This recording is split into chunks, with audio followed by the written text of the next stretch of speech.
judicial estatal, ¿no? El caso nuestro, el archivo histórico recibe fondos del Poder Ejecutivo, del Legislativo, del Judicial, que cuentan un poco la historia oficial, y hay muchas donaciones de fondos personales que tienen para nosotros este inmenso valor, porque están dando cuenta de otros registros, de otras memorias, de otras identidades, de otras cosmovisiones, que en general desde la historia oficial no se reconoce, no se acalla, no se silencia.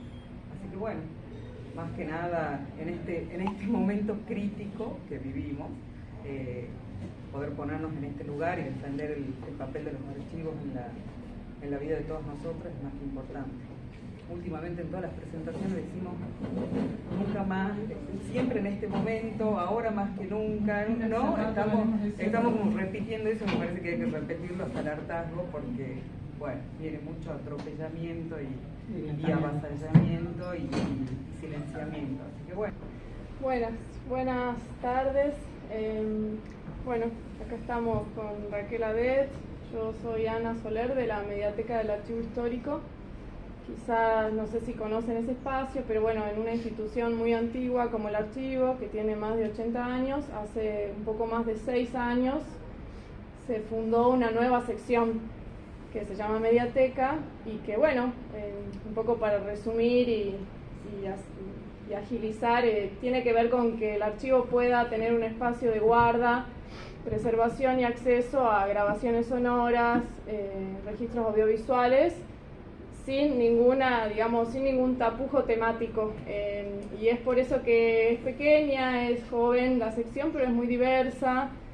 Hay muchos tipos de soportes, hay distintos fondos y colecciones. La verdad que el 90% o más son donaciones personales. En general, esto de que por ahí a través de las transferencias del Estado puedan llegar imágenes, sonidos, es algo que tiene todavía mucho por recorrer. En algún punto siempre es un tema a profundizar, el traspaso de lo que pueda generarse a nivel del Estado en términos de registros sonoros y audiovisuales, pero mientras eso no se da o se dilata o se construye, van llegando donaciones como las de Raquel, que por suerte hoy nos pudo acompañar. Yo quería presentar unas pocas diapositivas, después un video muy corto con algunos registros sonoros y después darle la palabra a Raquel. Pero antes, y en forma introductoria, por ahí contarles cómo fue que conocí a Raquel y a su archivo sonoro o a su archivo oral. Cuando empezamos a armar la mediateca, el vacío de contenidos era muy grande. En algún punto había música editada, quizás, ¿no? Discos, algunos cassettes. Pero esto del contenido situado, ¿no? Geolocalizado de la historia salteña, básicamente casi que no estaba. Entonces yo empecé a contactarme con algunas personas que me decían: tendrías que comunicarte con gente que quizás tiene materiales, a ver si están interesados en donar a la mediateca, y así fue que llamé a Raquel porque me dijeron que había estado en el archivo, en el archivo municipal. Y un poco ella me dijo que no tenía grabaciones sonoras o que tampoco recordaba que haya habido grabaciones, registros sonoros en el archivo municipal, y ahí un poco quedamos en contacto. ¿No? Más o menos fue así, hace unos 4 años quizás. Y bueno, la verdad que la propuesta, nosotros no tenemos quizá para presentar una investigación sobre el fondo de Raquel, que sería maravilloso, ¿no? Que se pueda dar o que alguien se sume con esa tarea, pero sí contarles de qué se trata. De qué se trata, así digamos en términos generales, y cómo en el archivo vamos procesando en nuestra tarea diaria lo que ella dona para que esté organizado en términos archivísticos. Esta es una foto de Raquel con la historiadora Miriam Corbacho. Tenemos mouse.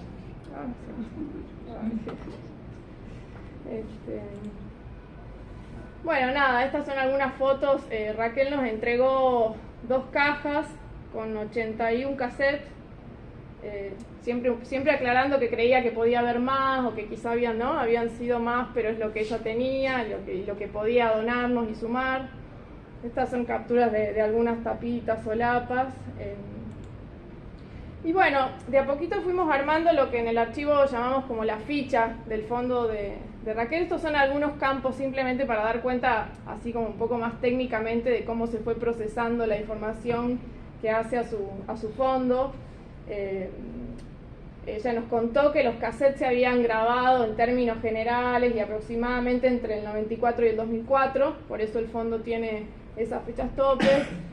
Ella nos acercó 81 cassettes, pero después sumó algunos disquetes, CDs que tenían documentos informatizados, digamos, de sus trabajos de investigación, DVDs, y después hace no mucho, ¿no?, fuiste trayendo algunas fotografías que se fueron sumando al fondo. Y bueno, en esta ficha nosotros lo que hacemos para justamente, bueno, los que trabajan y las que trabajan lo saben, hacemos una especie de resumen también de su vida para quien consulta su fondo pueda entender digamos, qué relación hay entre todos estos materiales y su historia biográfica. Por eso que tenemos detallados los libros. Y acá hago por ahí un paréntesis porque la importancia, digamos, en el caso del fondo de Raquel Adet, la relación y la vinculación entre los registros y las grabaciones de campo y los libros que ella en coautoría o no, digamos, editó, es totalmente estrecha. Entonces, sí, por supuesto. Bueno, primeramente quiero decir que lamento mucho que no pueda estar aquí que es mi amiga y mi compañera, y hemos trabajado siempre juntas, que es la profesora y maestra Miriam Corbacho, que no está en razón de que está muy viejita y su cabeza ya no está bien, pero es ella la que debería estar sentada aquí, mucho más que yo, porque ha sido la persona que lo poco o mucho que pude aprender, lo aprendí de ella. Bueno, ¿cómo nosotros hemos empezado a trabajar con Miriam? Bueno, yo había escuchado una vez en la radio, estaba en el trabajo, y escuché en la radio un viejito que le estaban haciendo una entrevista y que hablaba de una vez que los peronistas habían tomado una especie de Puebla del cine Güemes, que era el cine de la aristocracia. Y me pareció maravilloso el testimonio del hombre me pareció precioso. Digo, pero qué cosa tan linda, pero si esto es lo que hay que hacer con la historia de Salta, digo yo.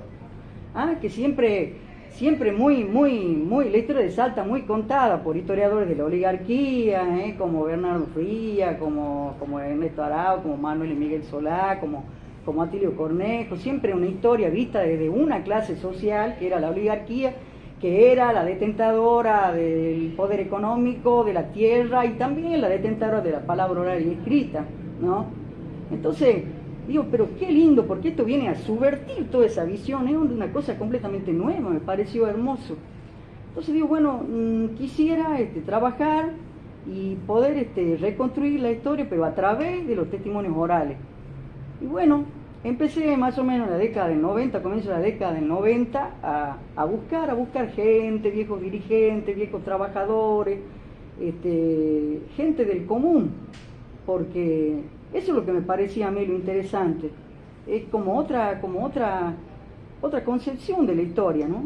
Otra concepción completamente nueva, digamos, para mí, y mucho más rica, ¿no? Porque que la historia oficial, digamos, la historia oficial, la nación, ¿no es cierto? Siempre las naciones se consolidan a través de una versión tradicional de la historia, se consolidan como nación, y imponen el discurso ese como un disciplinamiento político e ideológico, y se apropian, por supuesto, a través de la escritura, ¿no es cierto? Lo hacen a través de la palabra escrita, y dejan de lado, borran, invisibilizan, ¿no es cierto?, la oralidad, los testimonios orales, populares, que podrían contar otras cosas y otras experiencias, ¿no? Y yo digo, bueno, yo voy a tratar de buscar todo ese contenido, esa cosa popular, esa cosa del pueblo, ¿no? Ir al encuentro del hombre común, que me cuente su experiencia, el hombre común que no es solo que la ha vivido en carne propia la historia, que la ha padecido, porque nosotros la padecemos a la historia más de lo que la vivimos, ¿no? La sufrimos a la historia. Y esa gente, que había muchos trabajadores, muchos dirigentes políticos, dirigentes sindicales, que habían luchado toda su vida, que habían padecido persecuciones, que habían estado presos, que habían perdido su trabajo, que habían, y sin embargo habían luchado con tanta tenacidad, ¿no? Y con tanto coraje, ¿no? Yo quería ir al encuentro de esas luchas porque me parecen luchas magníficas, digamos, ¿no? Luchas del hombre común o de grupos minoritarios que no aparecen en los libros de historia, tienen muy poca cabida en los libros de historia, todas esas historias tienen muy poca cabida, están muy silenciadas, muy menospreciadas, muy ignoradas, y a mí me parece lo más importante, lo más precioso, lo más invalorable, ¿no? Esa experiencia humana, ¿no? Esa experiencia además popular, de organización, de lucha, eso es lo que yo quise rescatar. Entonces, bueno, fuimos a buscar, me puse en contacto con lo conocía, a Miriam Corbacho, y bueno, vamos a escribir, vamos a juntar los testimonios, íbamos a la casa de la gente, buscábamos a dirigentes, a referentes, a dirigentes, como Juan Benacchio, como la señora Nerina Lescano, o como tantos otros, como Hortensia Porcel, la dirigente peronista, como muchos otros dirigentes políticos y sindicales que nos han recibido y nos han contado las cosas, y así empezamos a trabajar y elaborar nuestro libro, ¿no? Bueno, en ese momento la historia oral todavía no estaba tan en vigencia y tan aceptada como ahora. Había muchos profesores y docentes que decían, no, es una cosa poco seria, es una jarasca que no tiene profundidad, no tiene consistencia, eso siempre me pareció una estupidez supina a mí, ¿no? Desde mi poca experiencia, porque la historia oral es la forma en que se ha conservado la cultura de los pueblos desde hace 1000 años hasta acá, y es tan válida hace 1000 años como lo es hoy, ¿no? Y bueno, y la historia oral, más allá de los defectos que pueda tener, por las trampas de la memoria, por el subjetivismo que a veces pueda entremezclarse en los testimonios, nos permite ahondar muchísimo en la historia, porque las vidas individuales se entremezclan con la vida del país, con la historia de la nación, con la vida social y política, ¿no? Y la persona, a la medida que va contando su vida, va desarrollando también, como en un negativo, una fotografía, va nos dando un dibujo nítido de la época que le ha tocado vivir a esa persona, ¿no? De los procesos, de los acontecimientos, de las ideas, de los valores, de las mentalidades, ¿no? De la opresión que ejerce el sistema económico, de los hechos políticos, de los mecanismos de intimidación y sometimiento del sistema económico, de cómo afecta las vidas de las personas, ¿no? De cómo es, digamos, confrontar el poder, la oscuridad del poder, ¿no? ¿No? Entonces, esa lucha del hombre común contra el poder, lo que a mí siempre es una cosa que me apasiona mucho, ¿no? Me parece lo mejor de la historia. Entonces, bueno, fue muy lindo hablar con esa gente, fue hermoso, porque son gente que ellos quizás no se daban cuenta, pero estaban marcando mi propia vida, contándome la vida de ellos, compartiendo su intimidad conmigo, compartiendo todas sus experiencias conmigo, confiándome, ¿no? Ofreciéndome así el tesoro de su intimidad, porque eso, ¿no? Y nos han sido, es bellísimo además. El historia oral tiene una cosa muy bella que es eso, el diálogo, el contacto personal, el registro de la intimidad, ¿no? Entonces uno, a través de la conversación y del contacto, puede percibir la ira, el desconsuelo, el temor social, el dolor humano, que es una cosa que a veces yo no la encuentro en los libros, ¿no? Y que me parece lo más importante de todo. Nosotros podemos hacer todos los análisis perfectos y maravillosos que podamos hacer, pero si no comprendemos el dolor humano que está contenido en los hechos, para mí, no comprendemos nada, ¿no? Así es como, esa es mi visión de la historia, ¿no? Esa es la visión mía. Entonces, había así como un intercambio de vida con la gente, un intercambio muy lindo, porque el testimonio oral tiene el sabor irreemplazable de lo vivido, digamos, tiene la fuerza de la propia experiencia, ¿ah? Que es algo que ningún análisis te puede brindar, ningún analista, por más brillante que sea, pero nadie te puede dar eso. Ese sabor no te lo da nadie, ¿no? Bueno, toda esa tarea la hemos hecho con la Miriam, a través de como 10 años de trabajo, y con ella hicimos 2 tomos de historia, usando esos testimonios orales. Además, hicimos los 2 tomos de la historia contada por su protagonista, porque eso es, todos esos trabajadores, esa gente humilde, esos dirigentes, esos luchadores, de las que hoy quizá nadie se acuerda, ¿no? Como si no hubiera sido importante el aporte que ellos han hecho. Yo creo que sí. No se trata solo, en la historia, del análisis de los grandes acontecimientos masivos, de las grandes políticas de los poderes. No. El aporte que hace el vecino, el hombre común, los grupos minoritarios, los grupos marginales, a veces que nadie les da importancia, que no aparecen en el diario, son luchas que no aparecen en los diarios, pero son fundamentales en la construcción de los procesos sociales y políticos. Para mí es así como lo veíamos nosotros, y nos han sido muy útiles para poder elaborar una historia un poco más viva, ¿no? Bueno, más humana quizás, no sé si lo habremos logrado. La intención era esa, ¿no? Y un poco crítica de la historia oficial y de las versiones oficiales de la historia de la provincia, porque es un poco eso también tiene la historia oral, que ayuda a democratizar el saber histórico, porque incorporan nuevos actores, ¿no? Y se puede usar eso como un arma teórica y crítica para confrontar el discurso oficial que se impone como un disciplinamiento político e ideológico sobre la población, ¿no? Y que muchas veces manipula la historia de mala manera, porque la verdad. Entonces, ofrecen imágenes de la provincia que son una mentira, ¿no? Que son una absoluta mentira, ¿no? Bueno, esos testimonios que nosotros hemos juntado a través de tantos años, también me fueron muy útiles a mí, cuando en su momento me junté con la señora Lucrecia Barqué, y elaboramos el libro de la represión, que fueron fundamentales los testimonios orales, porque ahí sí que no había muchas cosas escritas de nada, porque durante toda la dictadura, obviamente, ¿quién publicaba cosas de la represión? Nadie. Vos ibas a buscar en los diarios, encontraba por ahí suelto, pero no encontraba más nada. Fue fundamental el testimonio de las personas afectadas, el testimonio de los afectados, de los testigos, de la gente cercana, de los amigos, de los familiares, toda esa experiencia humana, todo eso que se pudo juntar hablando con la gente, dialogando. O sea, la maravilla del diálogo, ¿no?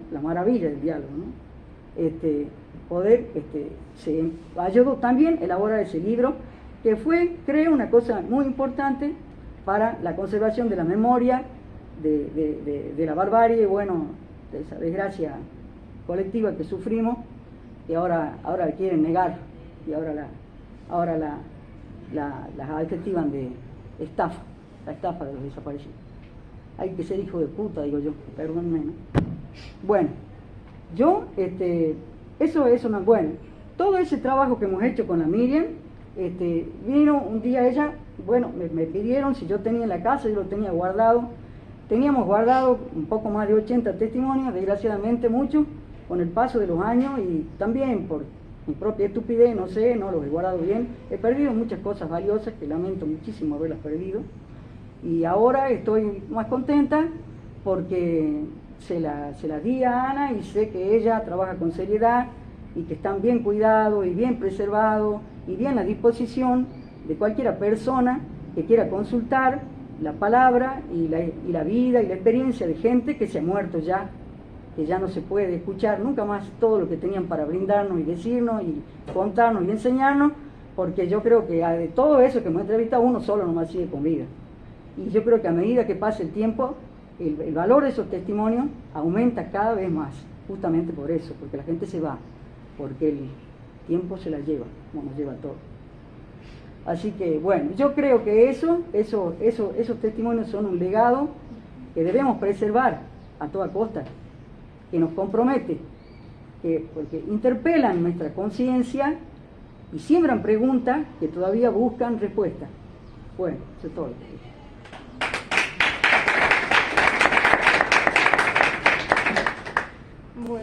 Bueno, termino un poco con esto que tiene que ver un montón con todo lo que dijiste, pero bueno, en nada, para contarles que a medida que fuimos escuchando las grabaciones y entendiendo de qué se trataba y todo lo que cuenta Raquel, digamos, la vinculación con los libros y todos estos trabajos, digamos, teóricos que después se volcaban en las bibliografías, bueno, armamos un cuadro, que es lo que muchas veces hacemos para organizar la información, en donde, bueno, llegamos, por ahora un poco lo que podemos decir es que el fondo de Raquel, así quizá como lo estamos describiendo, tiene estos dos grandes grupos de interés, que son las entrevistas y los registros fotográficos. Bueno, la serie entrevista es un poco todo lo que contó ella, que acá está dicho, digamos, resumido, que tiene que ver con todas estas personalidades que tenían vinculación con la militancia, con la historia gremial, sindical o familiar, o porque eran familiares de personas vinculadas a estos espacios, familiares desaparecidos, funcionarios. Es muy diversa, la verdad que es muy diversa la paleta de personalidades en estos 80 registros. Y después, cuando ella fue sumando fotografías, bueno, fuimos entendiendo que claramente también había una vinculación entre los libros, las fotografías y los registros, porque las fotografías eran muchas veces fotos que te daba la gente a la que vos entrevistabas. Y que, bueno, fueron usadas en el libro, algunas, la mayoría, y bueno. Bueno, los registros sonoros de Raquel, la mayoría estaba etiquetado, eso fue glorioso, porque de alguna forma, si no es difícil por ahí. Bueno, con ella uno puede decir quién es esta persona, pero a veces es difícil detectar de quién es la voz, ¿no? Sobre todo con lo sonoro, que es algo que nos está quedando cada vez más lejos de nuestra, ¿no? Frente a lo audiovisual, lo solo sonoro es más difícil todavía, pero en general todos tenían su nombre. Y bueno, de todas estas personas hay un registro, y de quien más registros hay es de Juan Benacchio, acá está, donde está el cursor, que era un histórico militante del PC, y él está entrevistado 7, 8 veces quizás, más o menos. Y después las demás personas, en general hay una entrevista, un cassette es una de estas entrevistas. Y bueno, acá al final, donde está el cursor, yo agregué, hay dos registros que quizá, bueno, no corresponde decir que son entrevistas, que son un registro de un ciclo radial que tenía Jacobo Regén, que ahora vamos a escuchar un poquito, y un concierto en vivo en donde hay varios recitados de Miguel de Perecito. Eso estaba sumado a todas las entrevistas. ¿Ese que dice Marta Quintana es Marta Quintano o Margarita Quintana? No, es Marta Quintana. Margarita Quintana también era del partido, por eso. No la conocía Margarita, no. Marta Quintana, la profe de Filló. Sí, ella. Margarita Quintana es una salteña que fue empleada doméstica de Eva Perón. Ah, ¿cómo me la perdí? La época de Marocco, que fue presidente del Banco de Préstamo, ella estaba como en la parte del directorio. Con varias personas, porque bueno, en esa época, cuando vuelve el gobierno de Romero, se arma un directorio en el Banco de Préstamo. Era un ente autárquico, pero dependiendo del Estado. Y ahí la conocí a ella. Que después funda la Fundación Eva Perón, acá frente al que era el Instituto Médico. Ahí funda con Nora Jiménez. Mira, podría haber estado en la lista. Si lo ves, ¿no? ¿Esos registros ya están digitalizados? Algunos están digitalizados, no la totalidad. En el 94 estaba Margarita Quintana.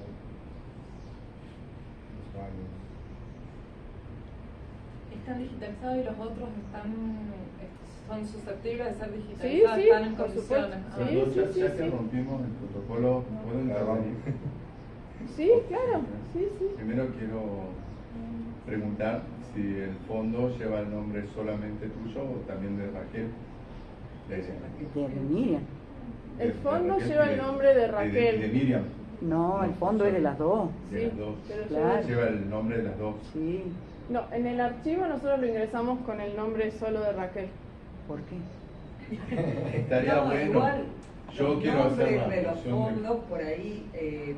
porque son una tiene dupla que ser- inseparables. No, pero así la es. historia archivística Así es. habla de ambas. La historia archivística del fondo vos contás todo, quiénes son las productoras de ese fondo, cómo llega Claro. acá, toda esa construcción está. Después el nombre es una selección que tenés que hacer para simplificar, digamos. Entiendo. Pero vos están juntas. sugerís que el fondo se llame... Yo quería decirle a la autora del fondo que capaz, no sé si vos te das cuenta, pero vos dijiste recién que todo esto a medida que pasa el tiempo crece mucho más, igual que vos, tu valor. Bueno, te agradezco. Y además te quería decir que siempre, que ahora yo entiendo por qué tu negación a hablar con los sectores cercanos al poder, que cada vez que yo te fui a buscar para que relates o cuentes algo, a Miriam la pude convencer y a vos nunca más. Y bueno, Ahora me- perdóname Fernando, pero ahora vos me conocés a mí. Sí, Yo detesto todo eso, lo sé.